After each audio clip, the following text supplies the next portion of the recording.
All right, Andrew, thank you for being here, sharing your reading with us on the podcast. And how can we help today? Well, I've got a few different things rolling around. The first one um, is related to my own career success. And then I've got some other personal, but, in to out to in type issues that are on my mind a lot as well. So um, maybe we'll start with the personal and Okay. go from there. So uh, I felt like what is preventing me from having what I want in terms of career is something internal, whether it's I don't want to be uncomfortable or I'm afraid of what I'll be like or I don't think I can do it. Um, I don't think I think if I looked at myself somewhat objectively, I was dealt a pretty good hand in terms of position, ability, family Right. history, background, that kind of thing. So that's my main thing at the moment. Yeah. So curious about what Yeah. what is going It's so on funny there. because you just said we were going to talk personal, but then you asked about career. When you were talking about career the first time, what they were telling me is we really need to address this on an internal level, which is that's they mean like the thought and the emotion level of the human experience. But also, I'm really seeing we need to look at your sacral chakra, which I no longer identify as an energy healer, but it's like they keep showing me your sacral chakra is weak. And it's like we need to restore the energy there. So we might do that at the end of this reading. Um, in terms of like what's preventing you from being who you want to be, it's not like, oh, it's just a divine timing thing. It's not a you haven't found the right thing yet. It's you've hit the nail on the head. There's absolutely stuff going on in your energetic field, aka your human body, your thoughts, your emotions, that are limiting what you can receive. Which is like playing out in the sense of it's limiting if you're job searching, it's limiting the searches that are coming up because of your vibration. So a lot of this is, well, you've healed a lot of past life stuff that you came in with. You've already healed a lot of that. So they want to acknowledge that you have already done a lot of work. Um, and so like I feel like you're in your mind going, but I've done all this before. Like I've already done all this work. Why what else could there possibly be to do? Um, but you had like 1,000 layers to that onion. You had 1,000 layers to that onion. You had past life stuff. You had inherited family stuff. You had stuff that you tacked on when you got into this lifetime. And it's less so now that you have stuff to clean up. And it's more so you've got to practice being in alignment with a greater level. I want to say abundance, but that's not the right word because it's not just about like your ability to receive and the amount of money you make. It's about a greater level of being able to receive what's meant for you. It's like we have to practice what that energy feels like because you've done the work of shedding, you know, the untruths or the BS that we experience. It's just like now you've got to figure out how to step into that energy more so, which is they're pulling me back to the sacral chakra. Um, so let's just do this real quick. Just close your eyes. And I just want you to focus your attention. We're going to start with a chakra that you're probably really familiar with. I want you to focus your attention on your third eye and just see what the energy feels like.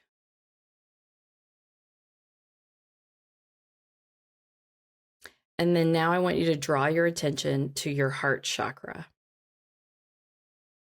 and see what that energy feels like. In your energetic body, these two chakras are pretty healthy and they're pretty well balanced. And now they want you to call your attention to your sacral chakra, to your solar plexus. They want to go to your solar plexus first. Your solar plexus energy it's alive, it's thriving, but it's almost an overdrive. And now come to your sacral chakra. Can you, as we're doing this, can you feel any differences in the energy? I know you're not trained as an energy healer, so can you identify, does anything feel different? So the head and the heart, they feel like steady.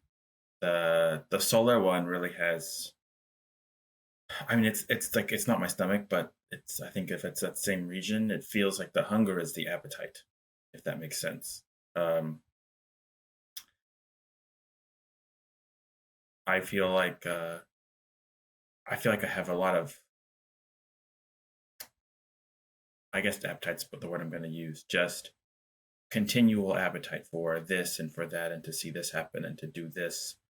And then, as I go lower, I don't feel it at all. Then you're pretty tapped into your own energy.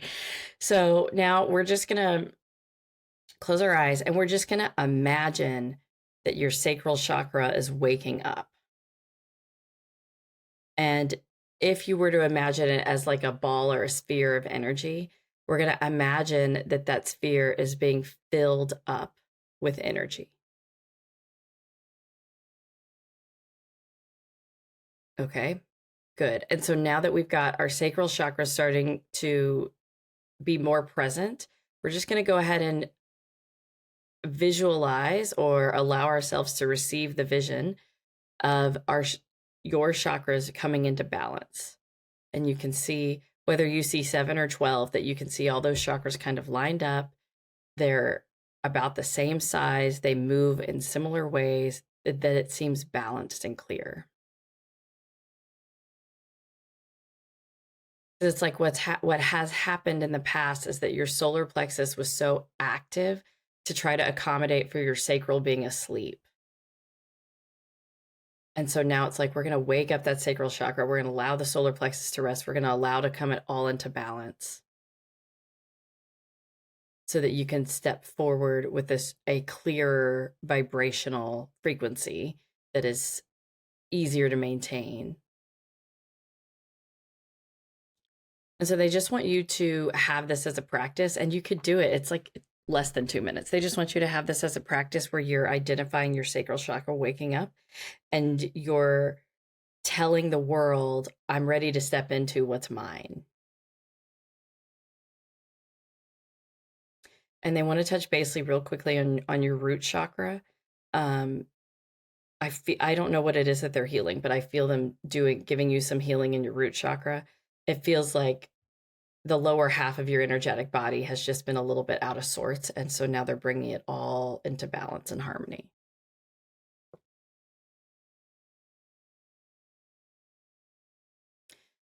One of your gifts, they say, is that you're skeptical in a good sense of the word. You're skeptical, you're cynical.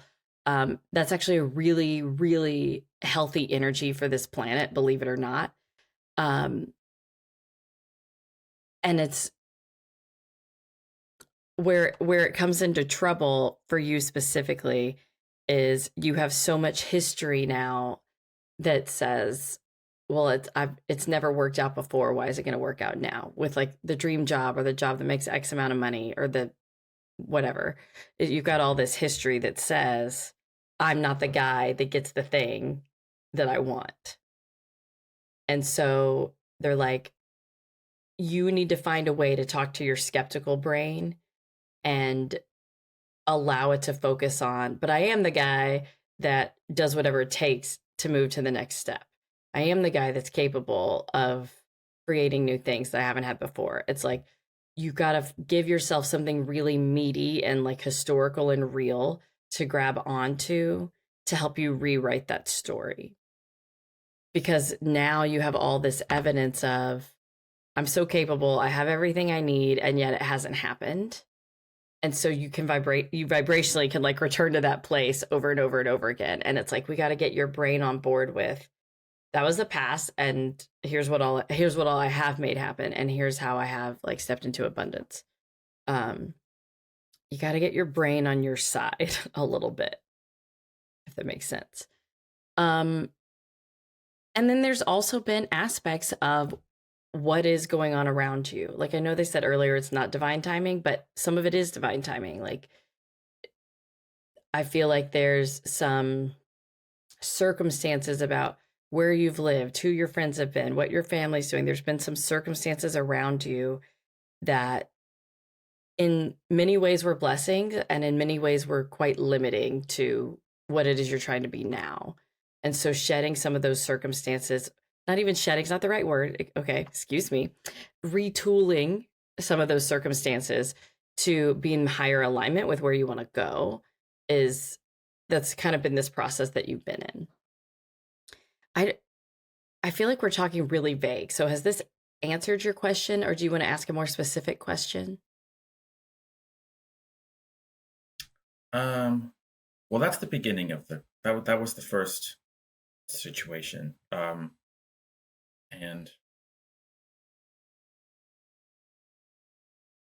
I have a little bit of initial reluctance to think that it's the thought processes that have to change first, but that is true. Um, whether it's in this aspect or uh, in others, like I have to commit to being able to do it. I don't know. Yeah. That can be a challenge. Um, uh, no, in terms like specifically, um, we can move on to a specific question because it overlaps with one of the other things that I've been interested in. We've been talking about, um, which is the what I'm here to do aspect of my work life, um, and some of the other areas of personal interest. Um, so uh, in college, I studied media, and I quickly decided that wasn't for me as soon as I got the piece of paper that said I could do media for a living. So that was good. Um, and not long after that, I found my way into thinking about uh, emissions and whether it's short term or long term or like local impact or global impact of the human use of the earth. I feel like that's where my interest is. Whether or not that's where I'm going to come up with the financial resources that I would like to have or not is an open question. And uh, so that's kind of where I'm at the moment, where like it feels like there's very big, like what I would describe as like macroeconomic opportunities. Like there's an opportunity to power the whole world in a new way that many people think we would need to do. Um, and so that seems like a good boat to get on. At the same time as you get, um,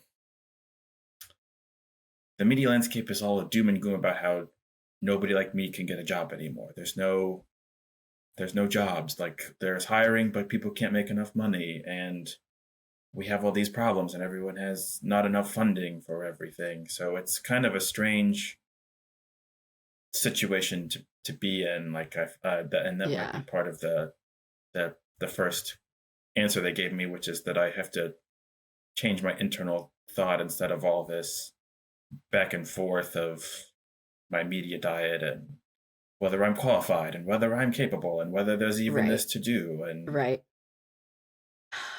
There's so much to this question. So first of all, they're going to very quickly address your media degree and they say while it's not the headline of your career, you actually really did need that degree. So just you can put that down as a quote mistake because it wasn't. The media like they're saying what you're here to do is you're here to help balance out the earth. That's what you're here to do. And the way that we reach people is through media. And so having the background knowledge of how to work a microphone and a light, whether that's through social media or through a really fancy advertisement that's going to run in political campaigns, like having that media background is going to serve you. So you get to put that down as a thing that was a mistake. Number one. Number two, what you're here to do is you're here to balance out the earth. And what they mean by that is to save the earth. They're calling it balance out because they say, this is really interesting. What they're saying is the fact that humans are in this take from the earth is not inherently a problem that we're taking the earth's resources, because the earth can receive from us energetically. We feed the earth energetically and it feeds us energetically. So it's not that we're not supposed to ever use its resources and cut down its trees. It's that we're supposed to do so within a balance. And so we're here to balance that out. And not we are here, you are here. There are many people on the souls that are souls on the planet that are here to balance that out. In terms of how that's a job, for you, that purpose of your soul being on the planet is in alignment with that being a part of your career. It doesn't have to be, but it's going to be much easier for you to live out your purpose if that's part of your career.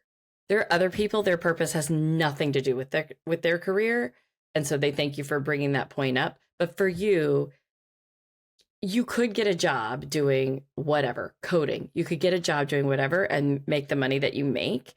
But you're not ever going to be fulfilled doing that because that's not what your soul purpose is. And you already know this. They're not telling you something you don't know. You know that. Your media diet, the word that they're using is cancerous. The thing that everything that you consume in media it's very unhealthy. You already know most of what you already know what you need to know. And so feeding yourself more and more and more, you need to be more careful about how much you allow yourself to consume that. Your brain loves to have all the knowledge and to put it in its place, and to your brain loves to do that, but it's really out of balance. You read a lot of scary truth, and you don't read a lot of things that are going to get you in the vibration to how to change it. And they're like, it's hard to find those things. So they want to give you that out. It's really hard to find those things. And so for you, it could be as simple as the British comedian on YouTube. It's you need to balance it out with some laughter to shift your vibration. The word they're using is cancerous. It's you've just got to be really careful about how much you allow yourself to go down the hole of here's what's wrong with the earth. Your brain is a very traditional brain in the sense of if I understand the problem, then I can fix it. But that's not working for you. Yeah. That's fair. So with the media stuff, it's okay, I want to understand the problem more. Great. I know what's going on. I can have a healthy conversation about it. And then I'm going to go and I'm just going to watch YouTube and I'm just going to laugh, or I'm going to go for a run, but I'm going to intentionally focus my energy on getting into alignment with whatever it is I need to do that's going to help bring it into balance. They say you have a gift for talking to people in a way where they feel, the phrase they're using is let off the hook, and not in the sense of they don't have to take responsibility. It's not that let off the hook of oh, well, it's not my fault, I didn't know any better.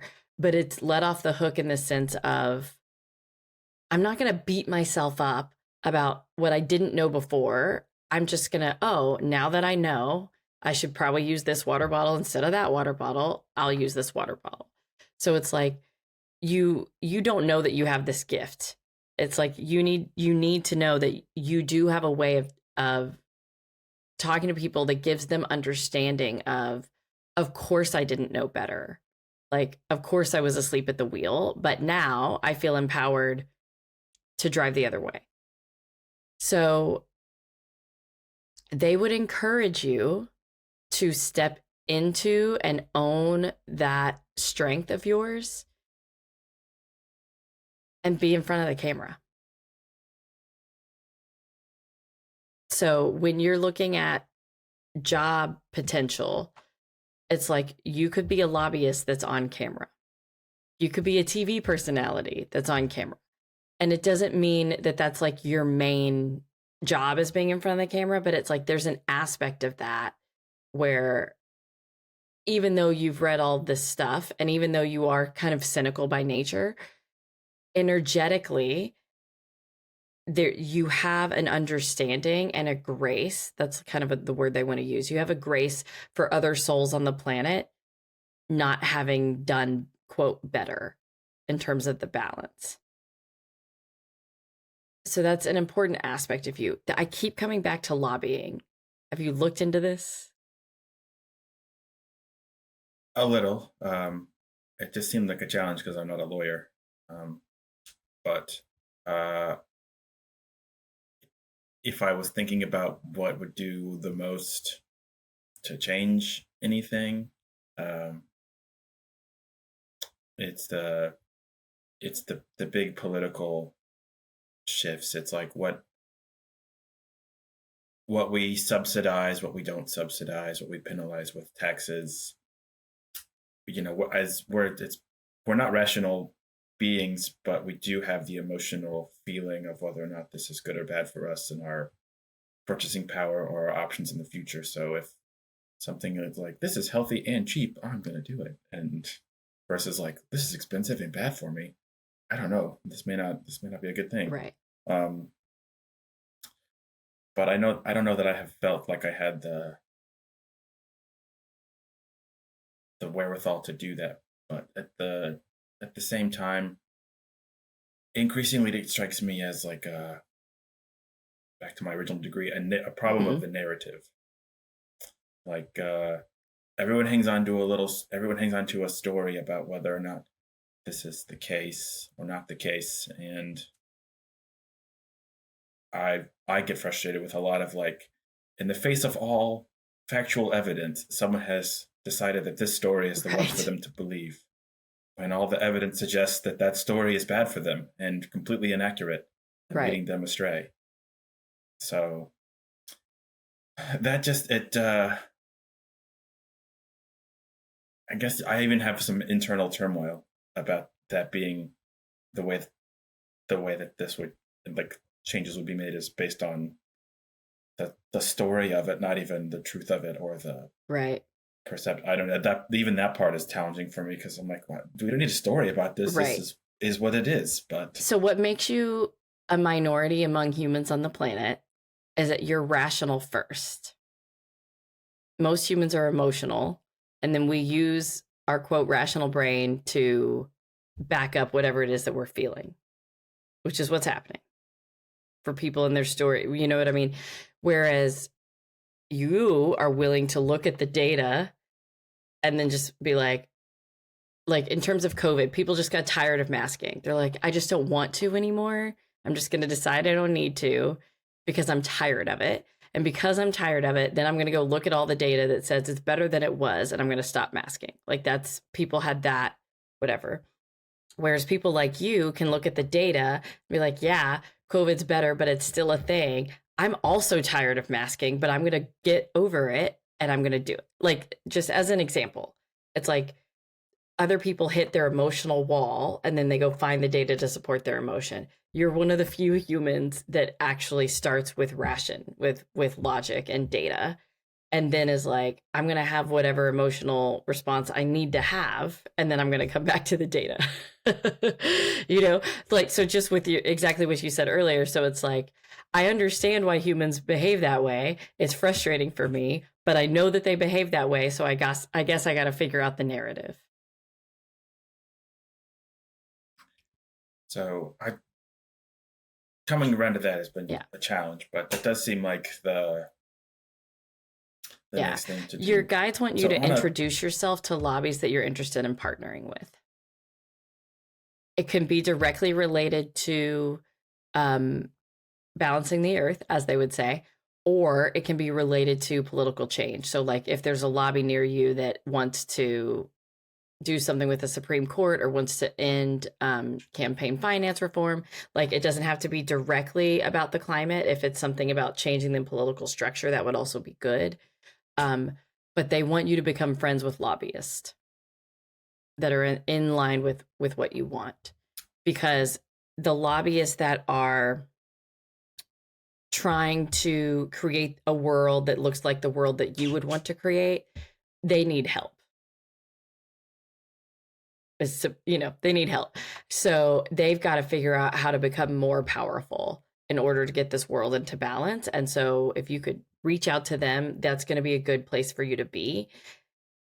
Ideally, that's going to lead to a career for you. And if it doesn't, at least that's helping you with your soul purpose. Reach out to them, send them your resume, tell them what all you're interested in doing. There will be positions available that are not advertised on the internet. They'll be, oh, we've been thinking we need somebody that could do XYZ. Do you have experience doing XYZ? You're like, well, not exactly that, but I have this. That sort of a thing. So they don't want you to look at a job search as, I'm going to go on the internet and search for jobs that are available and open. They're like, that's not the strategy here. The strategy is your needs are met for now. And so it's not ideal, but like, you've got your needs met, and then you go to the places where you want to be, offer to help, and ask them, like, do you have a place where I could fit in? I think da da da da da. That's going to be your strategy. Okay, what's your next question? well, it's similar topic, but it's a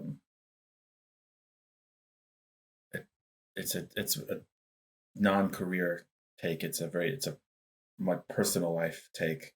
The other thing that I came in with, so I came in with on the balance the earth thing. I came in with enjoy the earth pretty heavily also.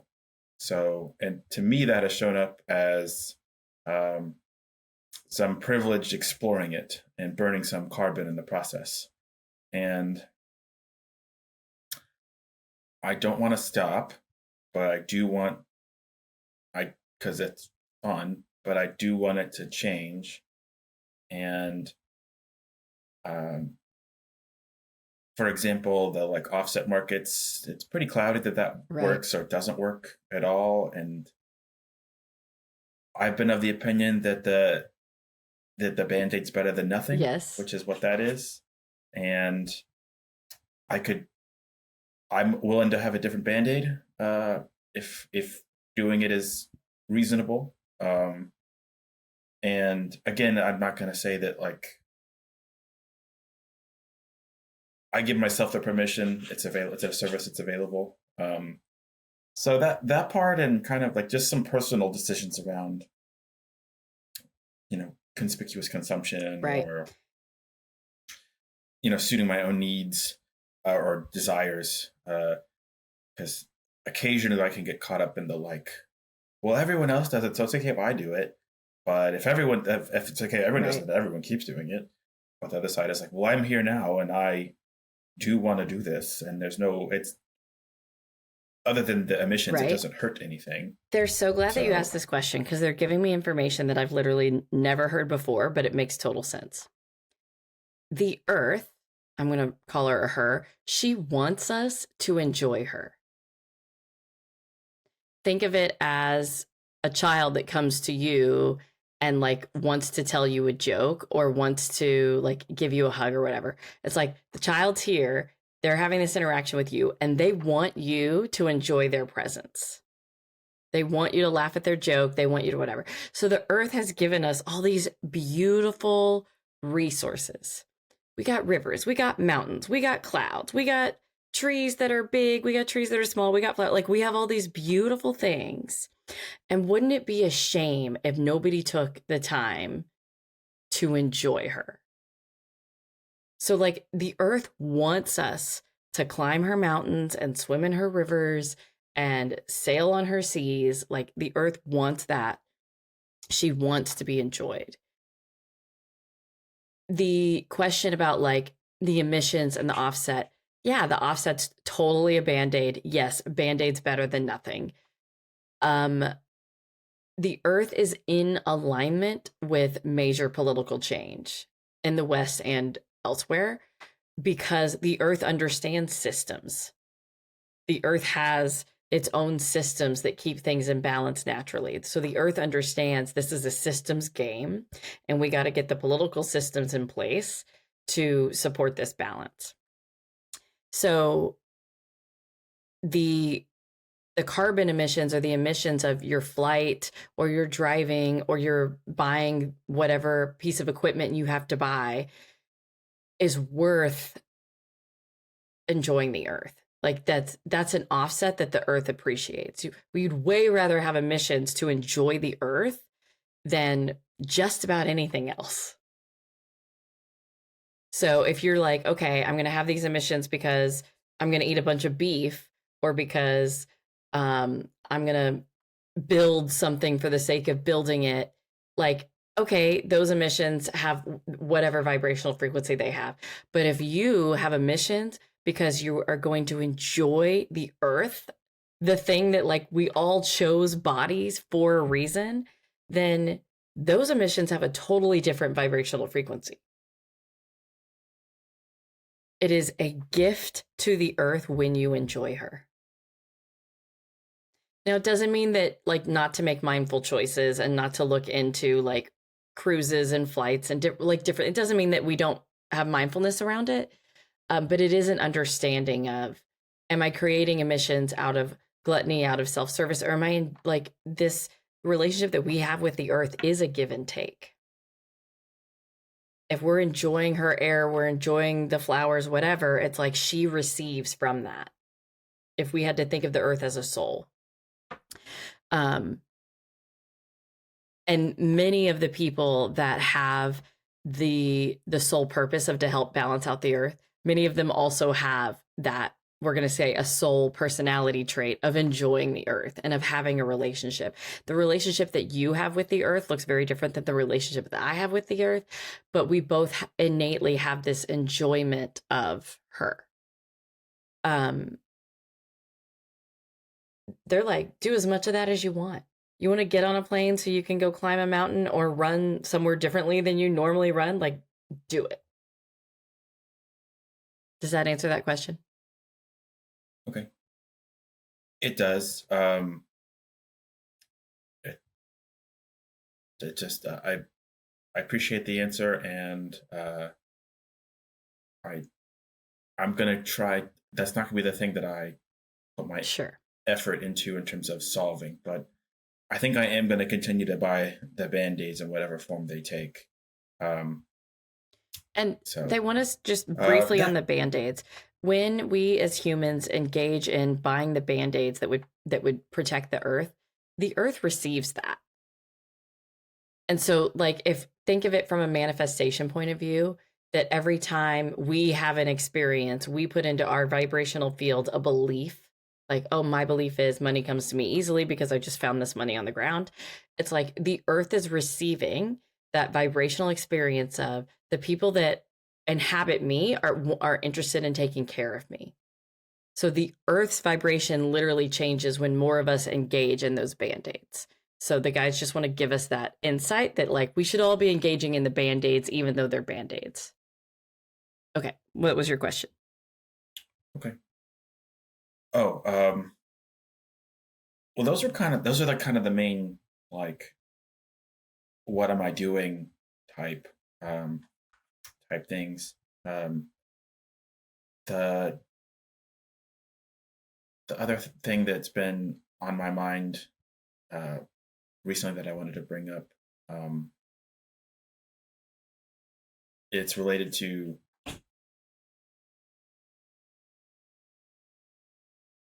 the my family at the moment, um, and the people that their ancestry. Um, whether or not they're like, it's hard for me to put into words, but um, who was able to accomplish what they wanted to, who wasn't, um, if they didn't have anything to say to me about that, kind of thing. That's been on my mind recently in light of some circumstances with people that are So still I want here. to ask a clarifying question. When you say like who was able to do what they wanted to, are you talking about a soul purpose? Or are you talking about like just at a personality level? That's a good question.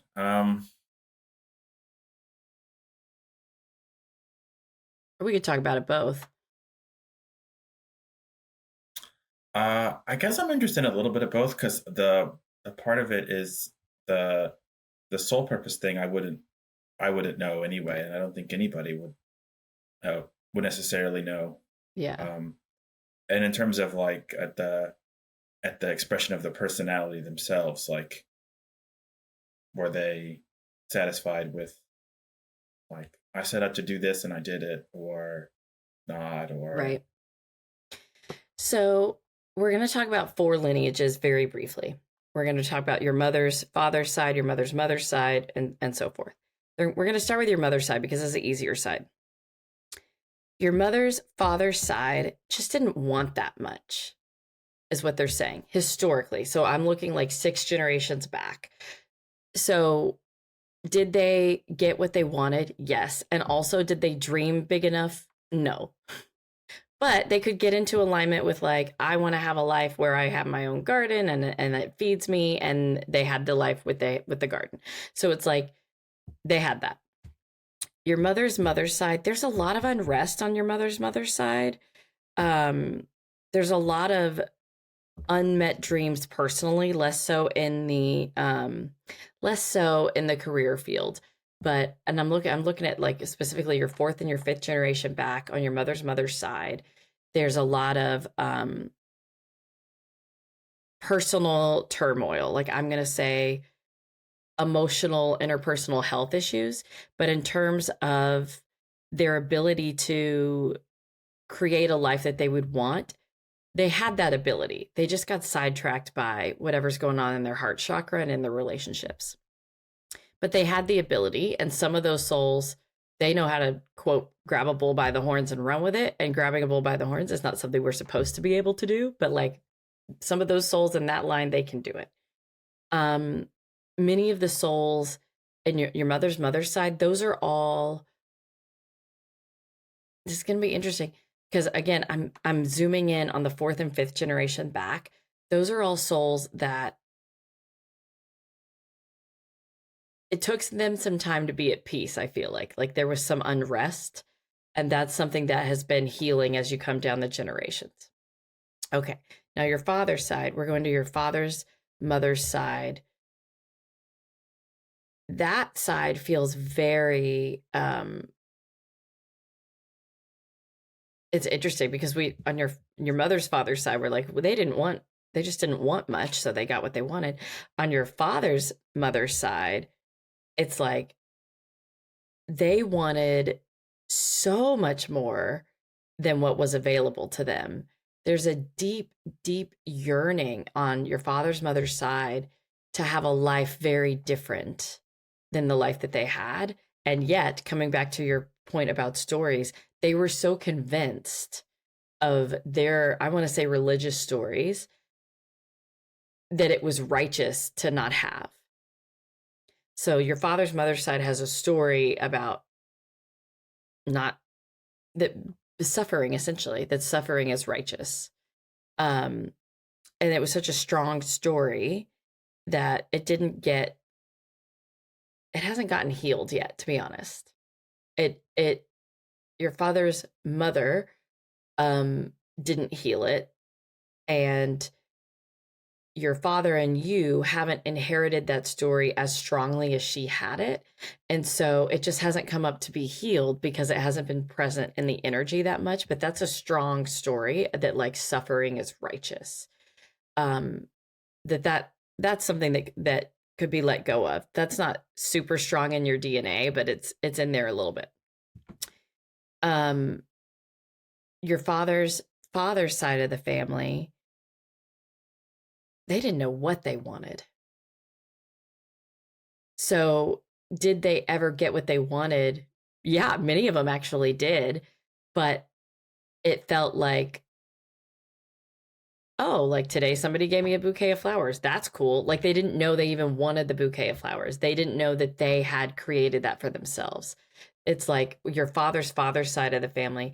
It's like the energy is very scattered between their body and their spiritual energy and their mental energy. It's like they're very scattered. And so they were actually able to create a lot, but I'm going to call it mental health, spiritual health, because there was a lack of mental and spiritual health. It was hard for them to be in alignment and recognize that they were creating their life as it was. So you have a gift that you understand that you are a creator and that you have, and even not even just from a spiritual woo-woo point of view, from a like self-efficacy point of view, you understand that if I apply for jobs or don't apply for jobs, that will affect the outcomes that I get. You get that basic truth in a way that ancestrally that line of the family didn't get. So to answer the question in general, we're looking at all these lines of like, was anybody able to get the thing that they wanted? Many people were, but they didn't want much. And then there's people that got it, but they didn't know, they didn't even know they wanted it. They didn't know they created it. And then there's also some people that have some deep yearning for more. On your mother's side, that was about the relationships more so and the mental emotional health. On your father's side, that yearning was much more about class and about having material wealth, but not having the religious beliefs that lined up with it. So none of this is really relevant to whether or not you can have what you want. Most of that ancestral history you've already cleaned up. It's not that you didn't inherit it, because you did, but you've already cleaned up most of that. So you get to have what you want in this lifetime. That's the thing that's important for you to know. You get to have what you want. And one of the reasons why that is the case is because what you want is in alignment with what is the highest good for everybody on the planet. If what you wanted was not in the highest good for everybody in the planet, like you might still be able to get it. I mean, you can look at other people that get all sorts of stuff they want to manifest that's not great. But especially because what you want is to help create a world that's going to work for everybody. And oh, by the way, I'd like to be able to pay my bills at the same time. Like that's not a big ask. And so, of course, your angels, your guides, your loved ones on the other side are like, heck yeah, let's get Andrew the dream job. Let's help him heal the planet. Like, this is a win-win scenario. So you get to have what you want. Your task is to do your energetic work of refilling your sacral chakra and of balancing your chakras and of sort of memorizing for yourself, what do I need to feel like energetically to be in alignment with what's the highest good for me, and knowing that what is the highest good for me is the highest good for all. And it's they want you to really remember, if everybody bought Band-Aids, the earth vibrationally could shift her manifestation. So buy the Band-Aids, enjoy her.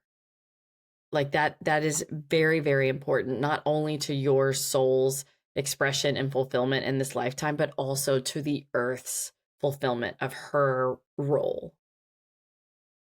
It's important. Yeah. Okay. I think unless there's something that they want you to tell me that I haven't asked about, I think that's what I was really curious about. They want you to about. prioritize more water in your life, not drinking water, but like showers. When you're taking a shower, that's a good time to focus on restoring your energy and to like just do a quick check of your chakras and see how they're feeling. once you get your chakras balanced, they want you to imagine that they grow bigger and bigger in space. And they want you to visualize where your energy field is. Your energy field typically is about 6 inches outside of your body. For some people, it's about 4 inches. Yours is about 5 to 6 inches. And they want you to imagine that as your chakras are coming into alignment, your energy field is getting stronger at only welcoming in what's in its highest good, and only putting out what's in the highest good for all. So that's like your kind of homework. It's not that, it's like for some people, they're going to give them like a mantra or an affirmation. They're going to give them the mental homework of doing XYZ. But you already know that you need to be careful with your media and that you need to laugh more. Like, you know those things.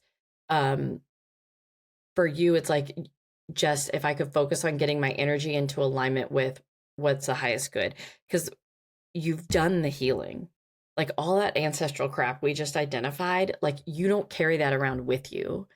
That's not in your energy field. It's just that your energy field needs to be fortified and lifted up vibrationally to get to the place where you attract the job with the lobbying organization that's going to be able to overturn some things. It's going to be able to shift the planet. If the job is not something where you can identify that it's going to help you heal one of those two things, balancing the earth and enjoying the earth, if it's not going to help you do one of those two things, then it's not a job for you.